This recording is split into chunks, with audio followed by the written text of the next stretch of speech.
ठीक है, हमने जो भी लास्ट क्लास में डिस्कस किया था सोलर सिस्टम, पृथ्वी कौन से नंबर का ग्रह है हमारे सोलर सिस्टम में? सूर्य से दूरी पर कौन से नंबर का है? तीसरे नंबर का है ना। सूर्य से दूरी पर पृथ्वी का जो कर्म है वो कौन से नंबर का? तीसरा है ना। पहले नंबर पे बुध है, फिर शुक्र है, फिर पृथ्वी है, और उसके बाद कौन सा है? मंगल ग्रह है, उसके बाद ठीक है, फिर ठीक है जी। अब बात ये आती है हमारी कि पृथ्वी जो है वो दो ग्रहों के बीच में, कौन कौन से दो ग्रहों के बीच में? शुक्र और मंगल। तो इनमें से पृथ्वी किसके सबसे नजदीक है? पृथ्वी का सबसे नजदीकी ग्रह कौन सा है? शुक्र ग्रह। पृथ्वी का सबसे नजदीकी ग्रह तो शुक्र है। और पृथ्वी का सबसे नजदीकी तारा कौन सा है? सूर्य है। पृथ्वी का दूसरा सबसे नजदीकी तारा कौन सा है? प्रोक्सिमा सेंचुरी है। ठीक है, पहला नंबर पे सूर्य है, फिर दूसरे नंबर पे प्रोक्सिमा सेंचुरी है। ठीक है जी। तो हमने यहां पर बात करी थी आपसे। अब ये बात आती है कि जो पृथ्वी है हमारी, पृथ्वी का आकार जो है कुछ नारंगी के आकार का हम लोग कहते हैं, क्वेश्चन आ जाता है एग्जाम में। ठीक है, हम लोग ये कहते हैं कि पृथ्वी के दोनों ध्रुव चपटे हैं, ठीक है, थोड़ा सा दबे हुए, और ये जो बीच का हिस्सा है वो उभरा हुआ है। ठीक है, जैसे हम लोग फुटबॉल को दबाएंगे और इस तरीके से बीच का हिस्सा उभर जाएगा। जब ये बीच का हिस्सा उभरेगा तो इसका मतलब ये कहा जाएगा कि जो भूमध्य रेखा है हमारी 0 डिग्री लाइन, इसे हम लोग भूमध्य व्यास भी कह सकते हैं ना। भूमध्य व्यास मतलब एक हमारा इक्वेटर डायमीटर जिसे कहते हैं, वो कितना है? 12,756 किलोमीटर का है। ठीक है, और अगर मैं बात करूं ये जो पोल है ऊपर से लेके नीचे तक के, जिसे हम लोग कहते हैं यहाँ पर ध्रुव है, ये भी ध्रुव है, तो ये वाला जो ध्रुवीय व्यास है जिसे पोल डायमीटर कहते हैं ध्रुवीय व्यास पृथ्वी का कितना है? 12,714 किलोमीटर है। एक क्वेश्चन पेपर में ये भी आया हुआ है कि भूमध्य व्यास और ध्रुवीय व्यास में कितना अंतर है? अंतर कितना बताओगे आप? लगभग 80 ऑप्शन में है, 50 है, 60, 70 इस तरीके से ऑप्शन दिया गया है। तो कितना बता दोगे? भाई 56 है ना, इधर 14 है, तो कितना हो गया? लगभग 42 के आसपास आ गया। तो 42 किलोमीटर का अंतर है। ठीक है, अब पृथ्वी की जो परिधि है, ठीक है जी, पृथ्वी की जो परिधि है वो कितनी है?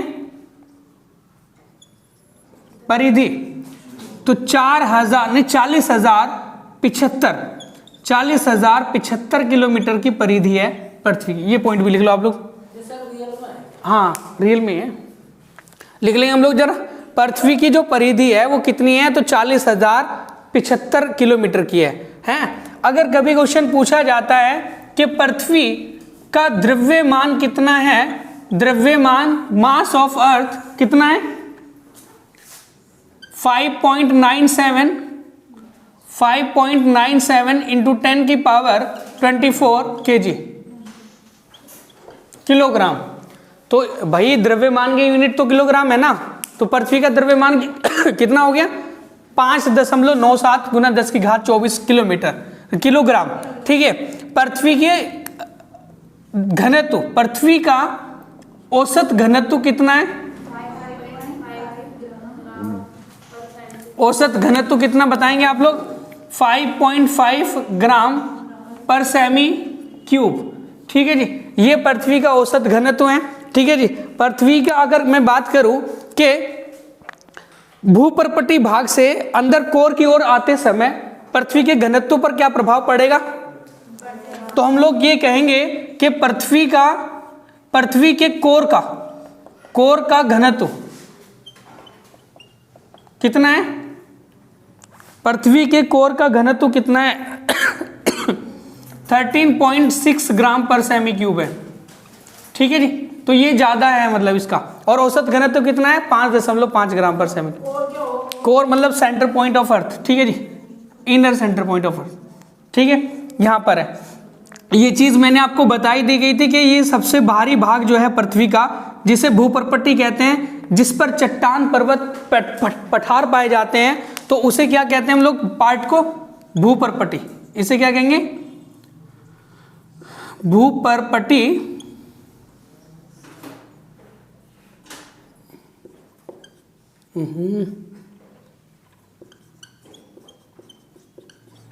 इसे कहते हैं करस्ट पार्ट ऑफ अर्थ। ठीक है जी। तो पृथ्वी का क्रस्ट भाग कौन सा है? सबसे आउटर भाग है, जिसकी गहराई कितनी है? जिसकी गहराई कितनी है? इसकी गहराई कितनी है? लगभग 30 से लेकर 32 किलोमीटर की है। ठीक है जी, 30 से 32 किलोमीटर की गहराई हमारी भूपर्पट्टी की है और इसे क्रस्ट भाग कहते हैं हम लोग पृथ्वी का। अब क्वेश्चन पूछा जाता है कि पृथ्वी पर जो पर्वत, चट्टान, मैदान, घाटियां इत्यादि पाई जाती है, वो किसके ऊपर पाई जाती है? सारी की सारी भूपर्पट्टी के ऊपर पाई जाती है। कितनी गहराई है इसकी? 30 से लेके 32 किलोमीटर तक है। और इसके अंदर जो मेजर तत्व है वो कौन सा है? सियाल, सिलिकॉन प्लस एल्यूमिनियम। एल्यूमिनियम, ये दोनों के दोनों मेजर तत्व हैं हमारे भूपर्पट्टी भाग के। अब मैंने आपको ये कहा कि जैसे भूपर्पट्टी भाग से हम लोग अंदर की ओर जाएंगे तो ये वाला जो भाग है, ये वाला जो भाग है, मैंने इस तरीके से डॉट डॉट मतलब लाइन खींची इसमें, तो ये वाला जो भाग है इसे हम लोग क्या कहा हमने? इसे कहा आवरण भाग। आवरण का मतलब होता है mental part of earth, mental part of earth. ठीक है, आवरण जिसे कहा हमने। तो आवरण की गहराई कितनी है? गहराई इसकी है हमारी 2900 किलोमीटर, 2900 किलोमीटर। ठीक है जी। अब क्वेश्चन ये पूछा जाता है कि सबसे सॉलिड भाग कौन सा है, सबसे कठोर भाग कौन सा है पृथ्वी का? तो आपका आंसर लगेगा सबसे कठोर भाग भूपर्पट्टी है, और उससे कम कठोर भाग कौन सा है? आवरण है। आवरण के अंदर कौन से दो तत्व पाए जाते हैं? अगर तत्व की मैं बात करूं, कौन से तत्व है? Sima, silicon plus magnesium. Silicon plus magnesium, ये दो मेजर तत्व हैं हमारे आवरण के अंदर। ठीक है। कोर, अगर मैं बात करूं, ये हमारा कोर पार्ट है पूरी पृथ्वी का। एक कोर भाग जो है वो पूरी तरीके से तरल भाग है। तरल भाग जानते हैं हम लोग क्या होता है? जो बिल्कुल लिक्विड फॉर्म में होता है। लिक्विड फॉर्म का मतलब ये है, ठीक है। तरल भाग की मैं बात करूंगा कि ये हमारा कोर भाग है, क्रोड जिसे कह रहे हैं। और क्रोड जो है, इसके अंदर जो मेजर तत्व, पहले इसकी गहराई कितनी है? गहराई कितनी है क्रोड की? ऊपर समुद्र तल से कोर की गहराई कितनी है? 6370 किलोमीटर है ना, 6370 किलोमीटर है। और 6370 किलोमीटर इसकी गहराई होगी। और इसके अंदर जो मेजर तत्व होंगे वो कौन से हैं? निफे, जिसे कहते हैं निकिल और plus ferrous, nickel plus ferrous. ठीक है जी। तो ये दो तत्व हैं हमारे क्रोड के अंदर, गहराई जिसकी है 6370 किलोमीटर। एक क्वेश्चन है हमारे पेपर में कि पृथ्वी की त्रिज्या कितनी है? पृथ्वी की त्रिज्या वही होगी जो बिल्कुल यहां से लेकर यहां तक की गहराई होगी। ठीक है। कोर की गहराई या कोर का जो बिंदु है कितना है? 6370 किलोमीटर है। अब क्वेश्चन ये है हमारा कि पृथ्वी की त्रिज्या रेडियस कितनी है? 6370 किलोमीटर है। 6370 किलोमीटर ये है हमारी पृथ्वी की त्रिज्या। यहां तक तो समझ रहे हैं आप लोग? ठीक है। किसकी?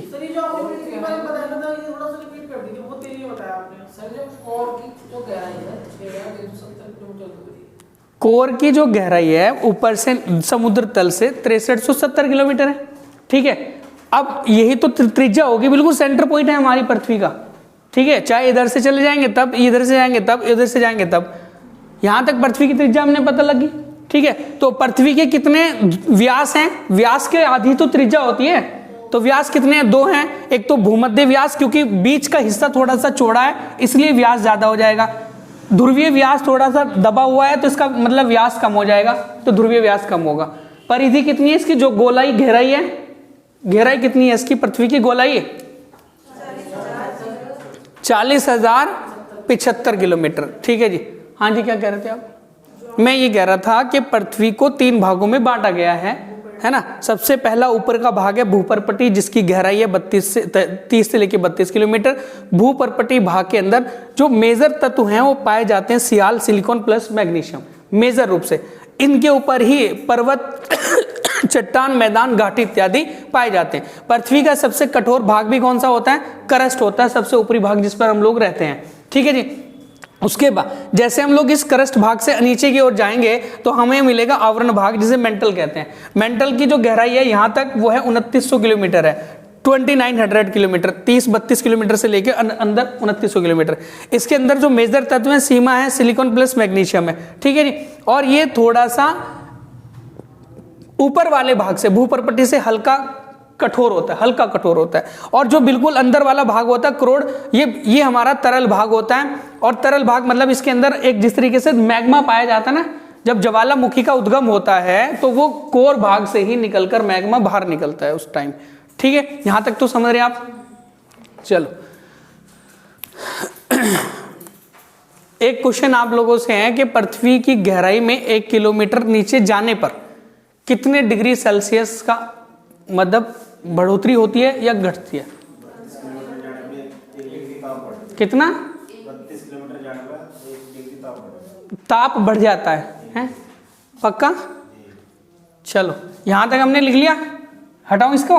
अब आ जाओ जरा, पृथ्वी का जो घूर्णन है वो तो सभी जानते हैं कि घूर्णन कितना होगा।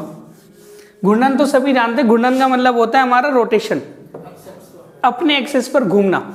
तो पृथ्वी का घूर्णन काल, रोटेशन टाइम 23 घंटे 56 मिनट लगभग 40 सेकंड होता है। ये होता है ना, ये हमारी पृथ्वी का घूर्णन काल है।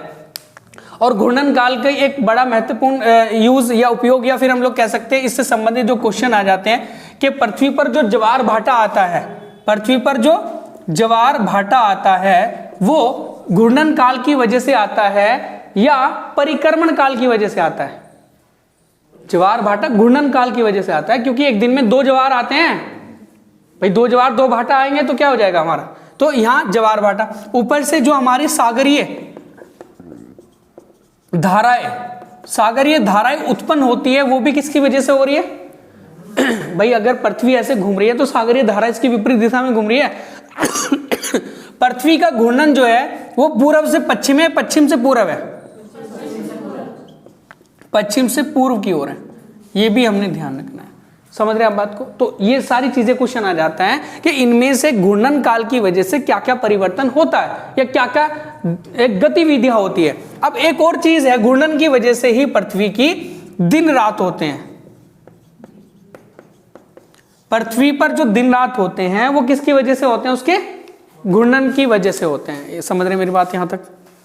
ज्वार भाटा उत्पन्न होना, सागरीय धाराएं चलना, पश्चिम से पूर्व पृथ्वी घूमती है, दिन रात हमारे होते हैं घूर्णन की वजह से। घूर्णन को हम लोग रोटेशन भी कहते हैं, एक और नाम से भी इसको जाना जाता है जिसे कहते हैं घूर्णन को कहा जाता है परिभ्रमण।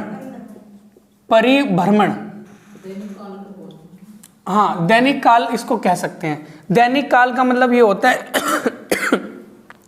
जो हमारा दैनिक काल चल रहा है वो घूर्णन की वजह से चल रहा है पूरा, ठीक है।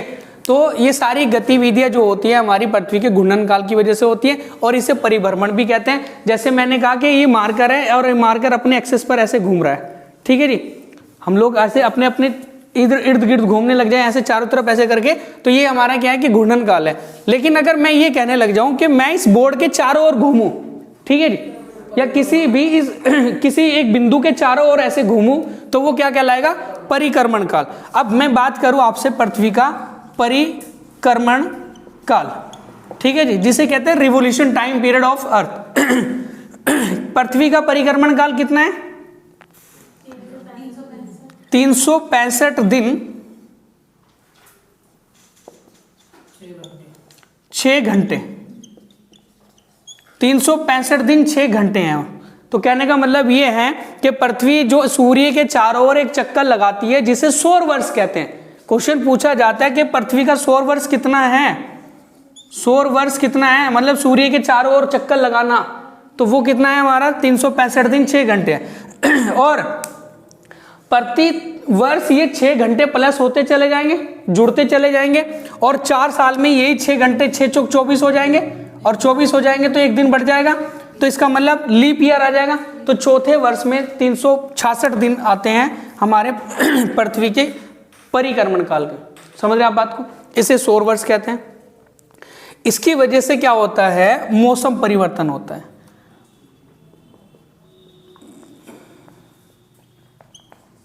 या ऋतु परिवर्तन। तो अपने अक्ष पे झुके होने के कारण होता है ना? नहीं, वो तो दिन रात है भाई। ये तो ऋतु कहां से आ जाएगा? मैंने कहा कि 24 घंटे हो गए, 24 घंटे में ऋतु परिवर्तन कहाँ आ रहा है?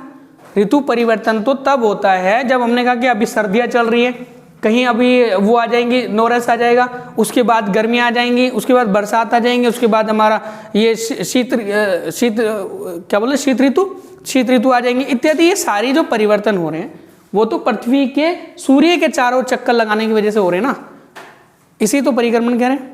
ठीक है, तो ये क्वेश्चन पूछे जाते हैं एग्जाम में, परिक्रमण की वजह से क्या हो जाता है, मौसम परिवर्तन हो रहा है। इसे 100 वर्ष भी कहते हैं, 365 दिन 6 घंटे का एक हमारा परिक्रमण काल होता है। ठीक है,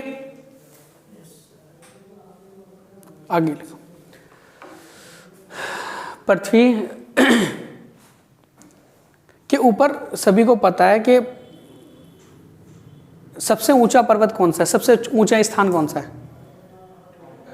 माउंट एवरेस्ट है। सबसे नीचा गहरा गर्त कौन सा है? मैरियाना गर्त। लिख लो इस पॉइंट को भी जरा, जिसको पता है तो ठीक है। पृथ्वी का सबसे ऊंचा स्थान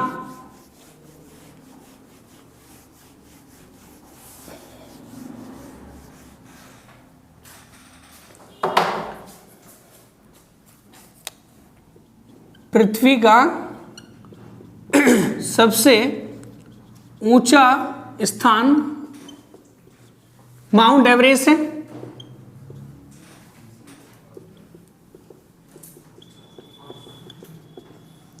माउंट एवरेस्ट है। माउंट एवरेस्ट की ऊंचाई कितनी है भाई?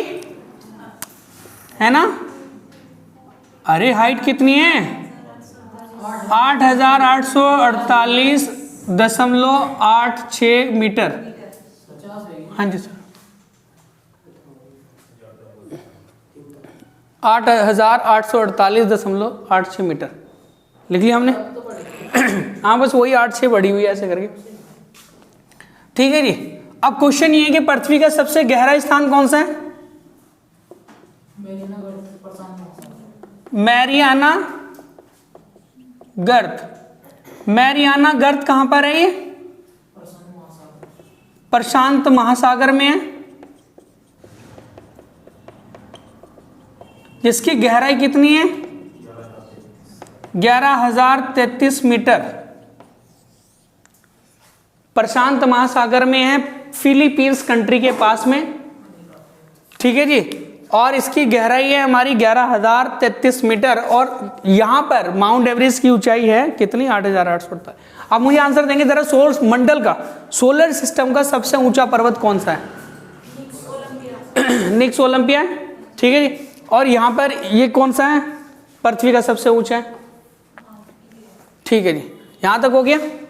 पृथ्वी पर कितने प्रतिशत जल है? सभी को पता, बेसिक सा क्वेश्चन है? 71% क्या है? जल है। ठीक है जी। अब क्वेश्चन पूछा जाता है कि पृथ्वी पर कितने महासागर हैं? ये जो जल है हमारा वो महासागरों में बटा हुआ है ना, इसकी सबसे बड़ी राशि तो महासागर ही है।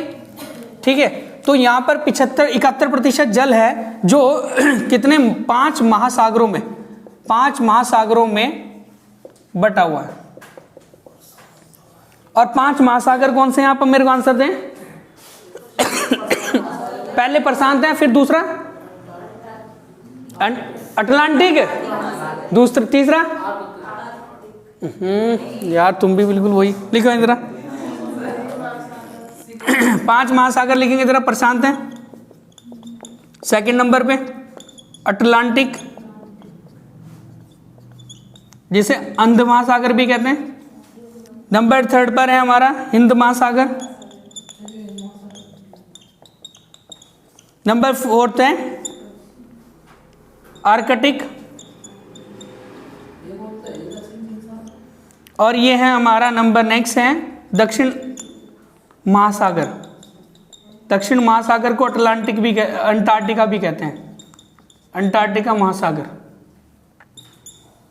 ठीक है भाई, ये हैं 5 महासागर हमारी पृथ्वी पर, जो पहले नंबर पे पैसिफिक, फिर अटलांटिक, फिर हमारा इंडियन ओशन, फिर आर्कटिक ओशन एंड उसके बाद सदर्न ओशियन, जिसे कहते हैं दक्षिण महासागर।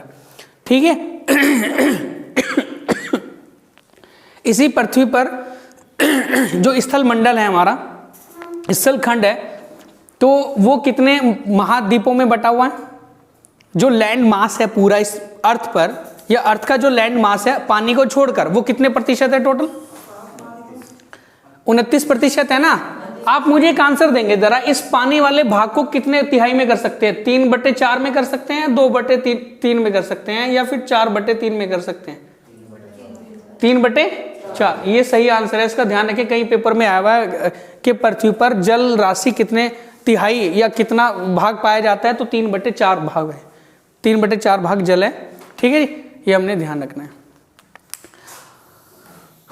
और अगर आपसे अब स्थल भाग को लेकर क्वेश्चन आता है कि पृथ्वी पर जो लैंड मास है, वो लैंड मास कितने प्रतिशत भाग पर है? पृथ्वी का स्थल भाग 29% पार्ट ऑफ अर्थ है। ओके, अब ये जो 29% भाग है, ये कितने महाद्वीपों में बटा हुआ है? 7 महाद्वीप हैं, 7 कॉन्टिनेंट हैं। ठीक है, नंबर फर्स्ट कौन सा है? एशिया है। नंबर सेकंड कौन सा है? अफ्रीका है। नंबर फिर कौन सा है? थर्ड नंबर पे उत्तरी अमेरिका, फिर है हमारा दक्षिण अमेरिका, फिर है यूरोप, ऑस्ट्रेलिया, और जो अभी हाल ही में खोज हुई थी, हाँ मैं वही तो देख से बता अभी हाल ही में खोज हुई थी 8वें नंबर के कॉन्टिनेंट की, वो कौन सा था? जीलैंडिया। सुना होगा आपने, ये जो न्यूजीलैंड वाला हिस्सा है इस साइड में जो आज पानी में डूब चुका है। देखो, पहले नंबर पे एशिया, दूसरे नंबर पे अफ्रीका, तीसरे नंबर पे नॉर्थ अमेरिका, चौथे नंबर पे दक्षिण अमेरिका, उसके बाद हैं, पहली बात तो यहाँ आपने यूरोप गलत आंसर लगवाया हमें। ठीक है जी, नॉर्थ दक्षिण अमेरिका के बाद जो आंसर लगेगा 5वें नंबर पर, वो है अंटार्कटिका।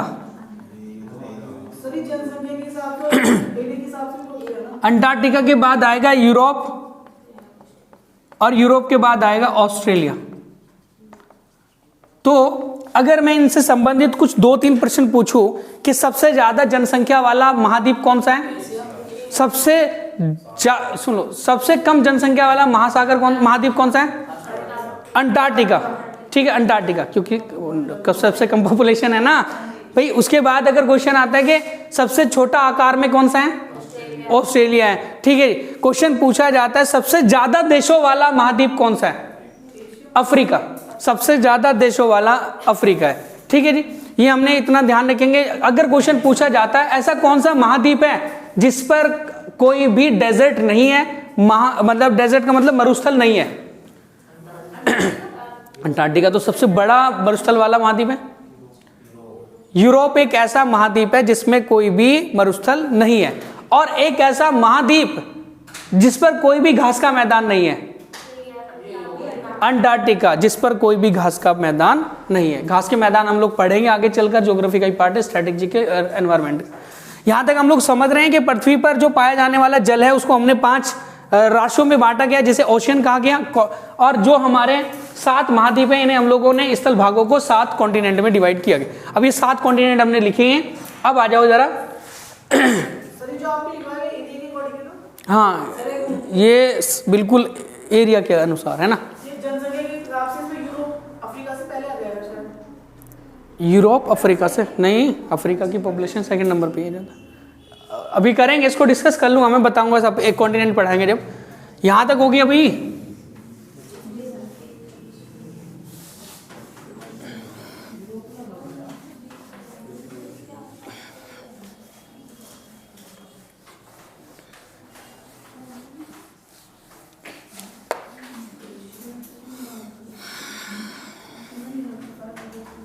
आपने एक पृथ्वी की उत्पत्ति के मतलब महाद्वीपीय विस्थापन सिद्धांत पढ़ा होगा।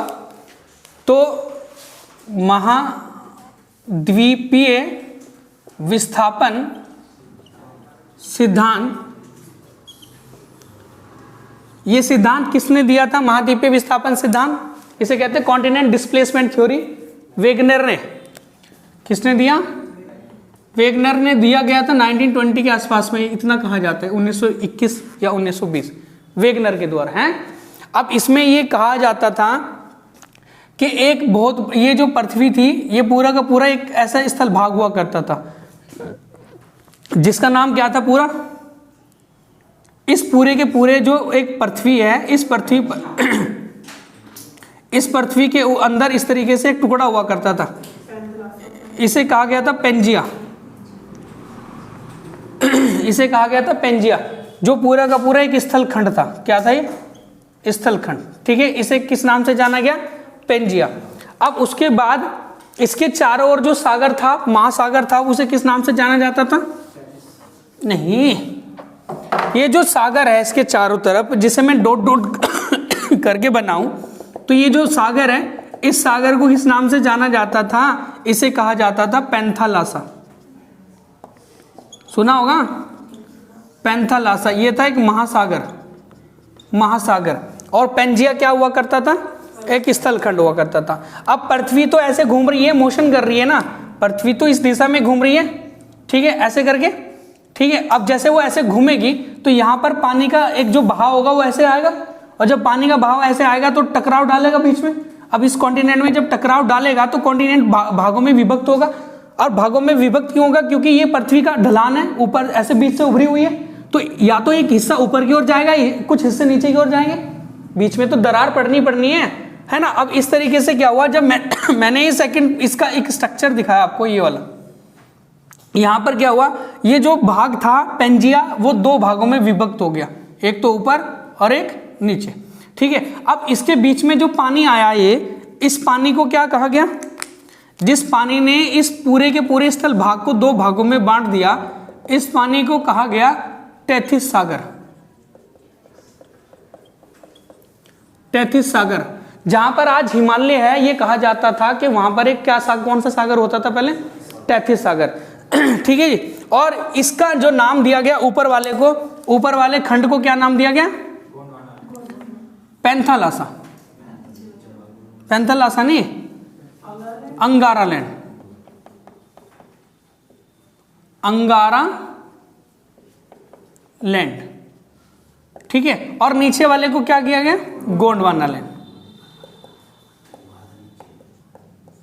और भारत किसका हिस्सा था? गोंडवाना लैंड का हिस्सा रहा है, ठीक है जी। तो ये ध्यान रखेंगे कि गोंडवाना लैंड नीचे वाले को कहा गया, ऊपर वाले को अंगारा लैंड कहा गया, बीच में आ गया टेथिस सागर, ठीक है। अब हमने ये एक स्ट्रक्चर और दिखाया आपको पृथ्वी का।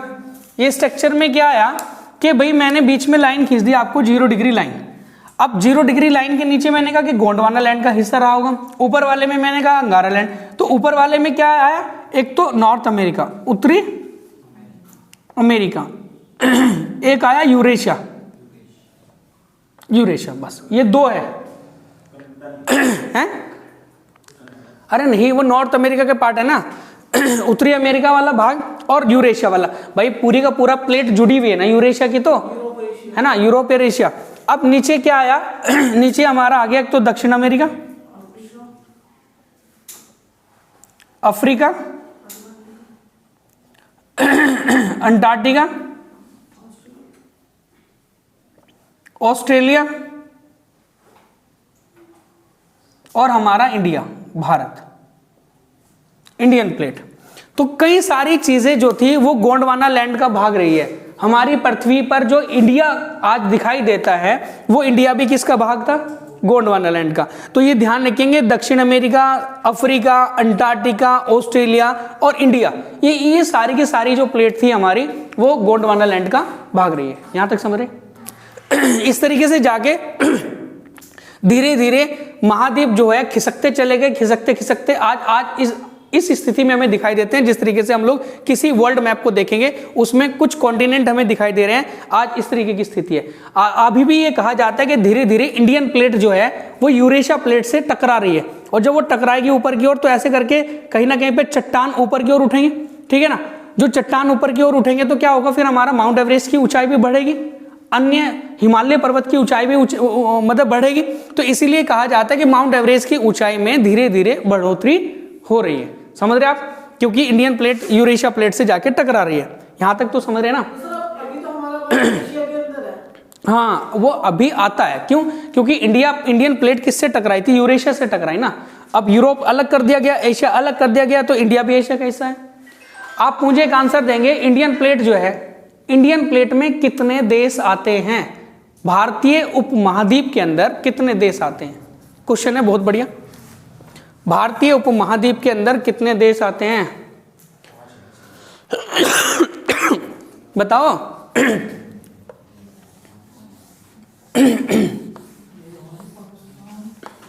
जी, एक तो भारत खुद है, पाकिस्तान है, नेपाल है, भूटान है, बांग्लादेश है, श्रीलंका नहीं आएगा, भारतीय उपमहाद्वीप में है।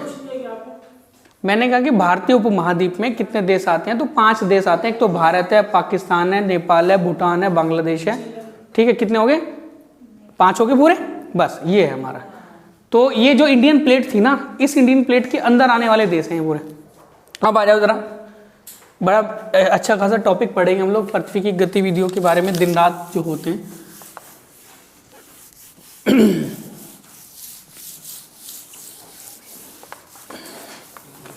देखो बहुत सारे क्वेश्चन बनते हैं जिस तरीके से आज हम क्लास कर रहे हैं वाले, इससे तो पृथ्वी से संबंधित।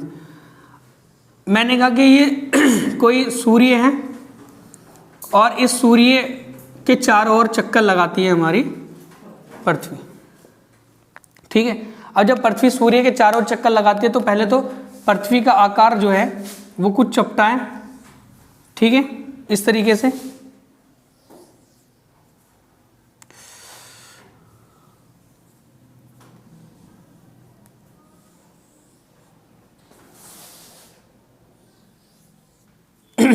अब मैंने ये कहा आपको कि पृथ्वी कितने डिग्री पर झुकी हुई है?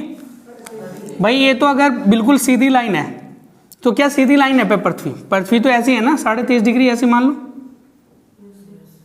23.5 डिग्री। तो 23.5 डिग्री 23.5 डिग्री का झुकाव है इस पृथ्वी पर।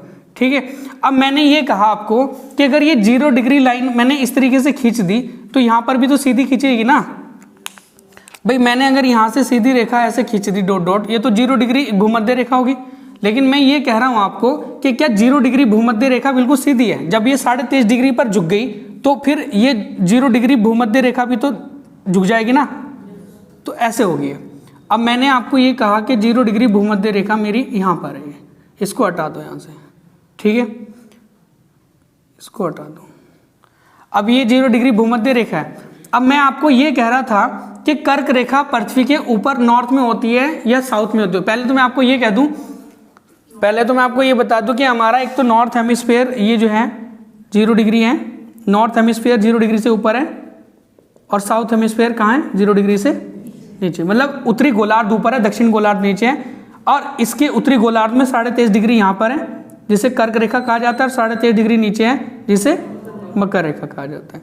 ठीक है, अब आ जाओ यहाँ पर। उत्तरी गोलार्ध में 23.5 डिग्री जो लाइन होगी वो मैंने ऐसे खींच दी यहाँ पे, 23.5 डिग्री नॉर्थ, जिसे क्या आ गया? कर्क रेखा। और 23.5 डिग्री पर नीचे की ओर मैंने एक लाइन खींची जिसे कहा गया मकर रेखा, 23.5 डिग्री साउथ हेमिस्फीयर, इसे मैंने कहा कि मकर रेखा। इसे कहा गया भूमध्य रेखा।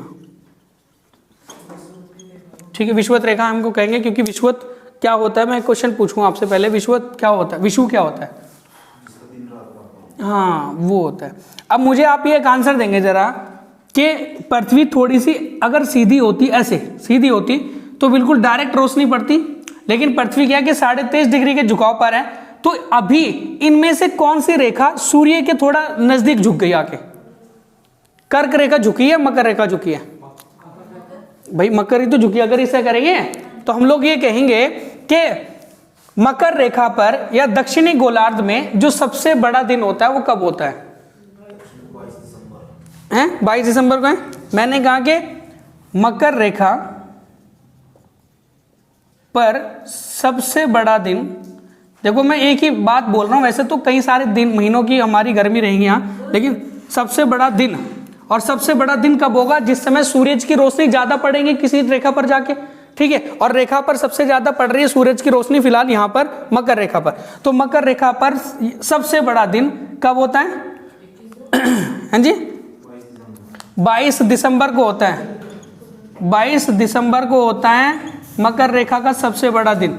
और इसीलिए दिसंबर के महीने में यहाँ इस जो नॉर्थ हेमिस्फीयर है, कर्क रेखा पर पड़ने वाले जो देश हैं उनमें तो ठंड होगी, और इस दिशा में पड़ने वाले जितने भी देश होंगे जो मकर रेखा जहां जहां से होकर गुजरेंगी वहां पर क्या चल रही है इस टाइम? गर्मी चल रही है। हम लोग ये कहते हैं कि क्रिसमस वैसे तो सर्दियों में मनाया जाता है, लेकिन ऐसे कौन से देश है जहां पर गर्मियों के दिनों में क्रिसमस हो रहा है? ऑस्ट्रेलिया है, या फिर हम लोग कह रहे हैं कुछ देश जिस तरीके से कुछ अफ्रीका की कंट्री भी बोल सकते हैं, कुछ हम लोग ये भी कह सकते हैं साउथ अमेरिका की कंट्री, ठीक है। तो यहाँ क्या है कि मकर रेखा पर जब दिन बड़े होते हैं तो इसका मतलब पृथ्वी का झुकाव नीचे से सूरज के सामने होता है, समझ रहे? सर आपने कहा था पृथ्वी लेफ्ट साइड झुकी है, तो फिर तो जो कर्क रेखा है वो उस पर सूर्य का प्रकाश नहीं, पृथ्वी तो कैसे कर लो ना आप, इसको ऐसे करके ऐसे कर लो यहाँ। अब अगर मैं यहाँ पर ऐसे कर दूं तो ऐसे जब मैं ऐसे करूंगा तो ये कर्क रेखा सामने आ जाएगी, और जब कर्क रेखा सामने आ जाएगी तो यहाँ हम लोग जून का महीना लेंगे, वो कर्क रेखा पर सबसे बड़ा। अब मैं गतिविधि तो बढ़ा रहा हूँ आपको, यहाँ दिसंबर है, दिसंबर के बाद कौन सा महीना आता है? फिर फरवरी, 2 महीने बीच में है। उसके बाद फिर हमारे क्या है कि एक ज्योग्राफिकली घटना हो रही है। अब ये जो ज्योग्राफिकली घटना होगी यहाँ पर होगी, ठीक है। ये हमें दिखाई तो दे रही है चपटी ऐसे, लेकिन यहाँ पर ये उभरी हुई है, उभरने की वजह से यहाँ कर्क रेखा पर भी रोशनी डायरेक्ट पड़ेगी, मकर रेखा पर भी पड़ेगी, और भूमध्य रेखा पर भी पड़ेगी। मैंने कहा कि ठीक है, हमारी 23.5 डिग्री का झुकाव है, ऐसे 23.5 डिग्री का झुकाव होने के कारण भूमध्य रेखा का भी झुकाव हो गया 0 डिग्री यहाँ। अब जब भूमध्य रेखा हो गया तो कर्क रेखा ये होगी हमारी, और मकर रेखा हमारी नीचे होगी। अब आप कहोगे जी तो सारी मकर रेखा पर पड़ रही रोशनी, लेकिन ऐसा नहीं है, ये पृथ्वी ऐसे थोड़ी झुकी हुई है जिसकी वजह से इन तीनों लाइन पर रोशनी सीधी पड़ रही है। तो ये हमारी मकर रेखा है, ठीक है, नीचे की और दक्षिण में। अब मैं ये कह रहा हूं आपको कि कौन से महीने में दिन रात बराबर होते हैं। ऐसे कितने महीने हैं जिनमें दिन रात बराबर होते हैं? मार्च और सितंबर में, एक तो मार्च वाले टाइम में और एक सितंबर में। कौन सी मार्च को दिन रात बराबर हो? 21 मार्च को। तो हम लोग क्या तो फरवरी के बाद मार्च आ गया, तो हम लोग क्या करेंगे यहां पर 21 मार्च को पृथ्वी पर दिन रात बराबर होते हैं।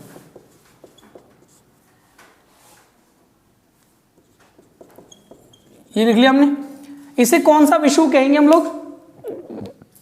2 विषुव होते हैं ना, इक्वेनॉक्स, इंग्लिश में इसे कहते हैं इक्वेनॉक्स, और इसे कहते हैं हम लोग विषुव। एक होता है विषुव, मतलब इसे इंग्लिश में कहते हैं इक्वेनॉक्स,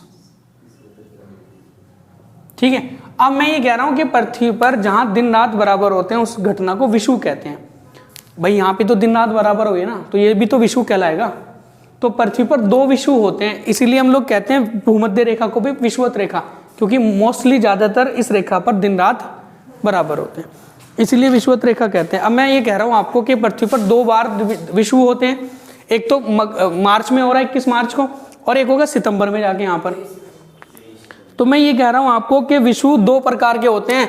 जो 21 मार्च वाला विषुव है ना, इसे कहते हैं बसंत विषुव, सुना होगा? बसंत विषुव किसे कहते हैं? 21 मार्च को कहते हैं, ठीक है। अब मार्च के बाद कौन सी घटना आएगी, कौन सा महीना आएगा? अप्रैल आएगा, अप्रैल के बाद मई के बाद अब जून में वो घटना होनी शुरू हो जाएगी हमारी, जिसे हम लोग ये कहते हैं कि हमारे नॉर्थ हेमिस्फीयर पर गर्मियां पड़ रही है बहुत अच्छी खासी, ठीक है। मैंने कहा आपको कि 23.5 डिग्री के झुकाव पर हमारी पृथ्वी थी, ठीक है। फिर यहां पर भूमध्य रेखा भी झुक गई। अब जब ये भूमध्य रेखा झुकी है तो इसका मतलब ये है, ये कर्क रेखा कहाँ है? ये मकर रेखा कहाँ है? नीचे की ओर हो गई मकर रेखा, ठीक है। ये मकर रेखा है, ये कर्क रेखा है। अभी मुझे ये बताओ कि सूरज के सामने कौन सी रेखा ज्यादा झुक रही है? कर्क रेखा है, तो कर्क रेखा पर गर्मियां पड़ रही होंगी, रोशनी ज्यादा हो रही होंगी। जब रोशनी ज्यादा होंगी, गर्मी ज्यादा होंगी, तो इसका मतलब यहाँ पर दिन बड़े होंगे, और जब दिन बड़े होंगे तो इसका मतलब हमारे जो भी कर्क रेखा पर पड़ने वाले देश होंगे उनमें गर्मियां और दिन बड़े हो रहे होंगे इस टाइम। और जब यहाँ दिन बड़े हो रहे होंगे तो छोटे दिन कहाँ हो रहे होंगे? मकर रेखा पर। भाई ये तो कंडीशन होगी ना, या तो दिन बड़े वहां होंगे या फिर दिन बड़े, फिर जब दिन बड़े वहां होंगे तो दिन यहां छोटे होंगे। अब क्वेश्चन ये है आपसे कि कर्क रेखा का कर्क रेखा पर सबसे बड़ा दिन है, तो आपका आंसर लगेगा 21 जून को है। ठीक है, ये 21 जून को है। ठीक है, यहां तक तो समझ रहे हैं हम। अब इसके बाद मकर रेखा का सबसे छोटा दिन कब होगा?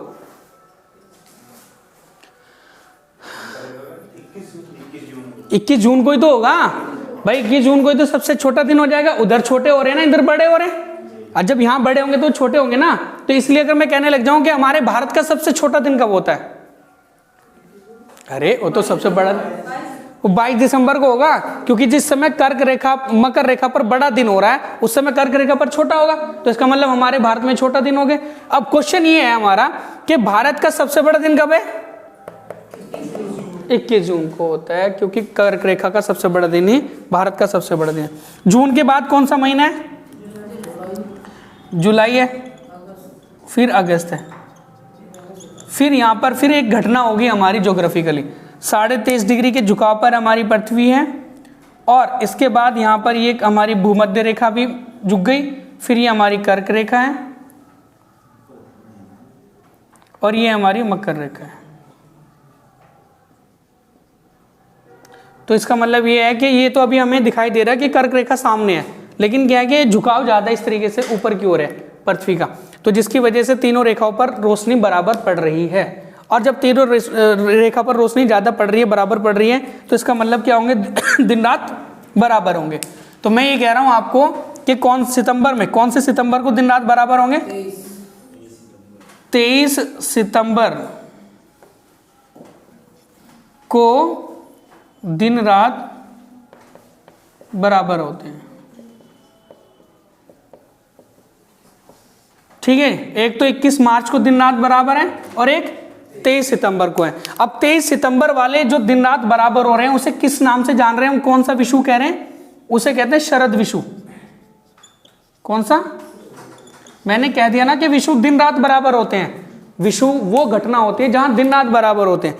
तो एक ऊपर है बसंत विषु 21 मार्च वाले, और शरद विषु कौन सा है? 23 सितंबर को। ठीक है जी, यहां तक तो आप लोग समझ रहे हैं। सितंबर के बाद कौन सा महीना आता है? अक्टूबर आता है, और फिर नवंबर आता है, और उसके बाद फिर दिसंबर। फिर दिसंबर में फिर घटना हो जाएगी ज्योग्राफिकली, समझ रहे? तो जिस समय पृथ्वी सूर्य के चारों ओर चक्कर लगाती है तो हमें मौसम परिवर्तन या ऋतु परिवर्तन देखने को मिलते हैं। कहीं सर्दियां हो रही है, कहीं ठंड हो रही है, मतलब गर्मियां हो रही है।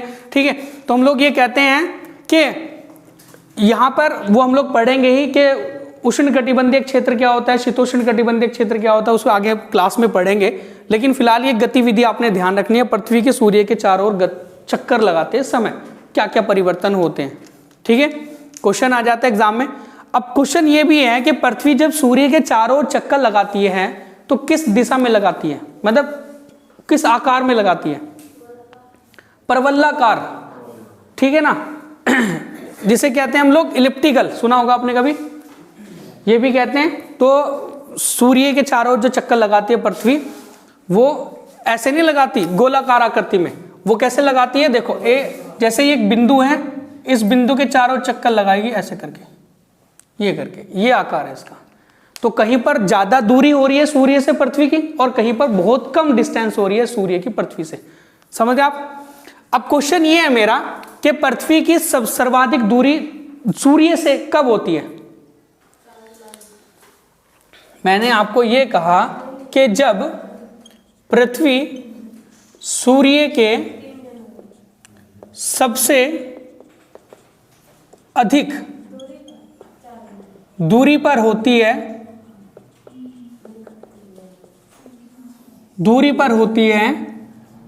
इस घटना को क्या कहते हैं? अपसोर कहते हैं, है ना। इसे कहते हैं अपसोर, मतलब जब सूरज से बहुत ज्यादा दूरी पर होगी पृथ्वी, उस घटना को अपसोर कहते हैं। और ये अपसोर कौन सी तारीख को होता है? जुलाई में, गर्मियों में, सर्दियों में? 4 जुलाई को होगा। 4 जुलाई को अपसोर की घटना होती है। मतलब एक तारीख निर्धारित है कि पृथ्वी सूर्य से जब ज्यादा दूरी पर होती है तो वो 4 जुलाई के टाइम पर होती है, और इस घटना को अपसोर कहते हैं। सुना होगा आपने, एपीहेलियन इंग्लिश में कहते हैं। और उसके बाद अगर मैं कहने लग जाऊं कि जिस समय पृथ्वी सूर्य के सर्वाधिक निकट होती है, पृथ्वी सूर्य के निकट होती है या निकटतम होती है, तो इस घटना को क्या कहते हैं? इस घटना को कहते हैं उपसोर। उप मतलब छोटा और सौर मतलब सूर्य, ठीक है जी। सूर्य के बिल्कुल नजदीक जब पृथ्वी आती है उस घटना को उपसोर कहते हैं। और उपसोर जो होती है हमारी, वो कब होती है? 3 जनवरी को होती है। अब आप ये कहोगे 3 जनवरी को तो बहुत ज्यादा ठंड हो रही है, और जब सूरज के नजदीक आ रही है पृथ्वी तो गर्मी होनी चाहिए। लेकिन ये तब ये जिस समय मकर रेखा सामने होती है ना सूरज के, और हमारी कर्क रेखा दूर होती है, तब पृथ्वी सूरज के ज्यादा नजदीक होती है। उस टाइम पे यहां पर ज्यादा नजदीक है और यहां पर ज्यादा दूर। तो ध्यान रखेंगे ये सारी बातें जितनी भी आज की क्लास में हमने डिस्कस करी आपसे, है ना। उपसोर, अपसोर, या फिर छोटा दिन बड़ा दिन, है ना। और इसके अलावा दिन रात बराबर होने, पृथ्वी की सारे के सारे जो भी इंपॉर्टेंट फैक्ट्स थे वो हमने डिस्कस करे आज की क्लास में, ठीक है। Thank you.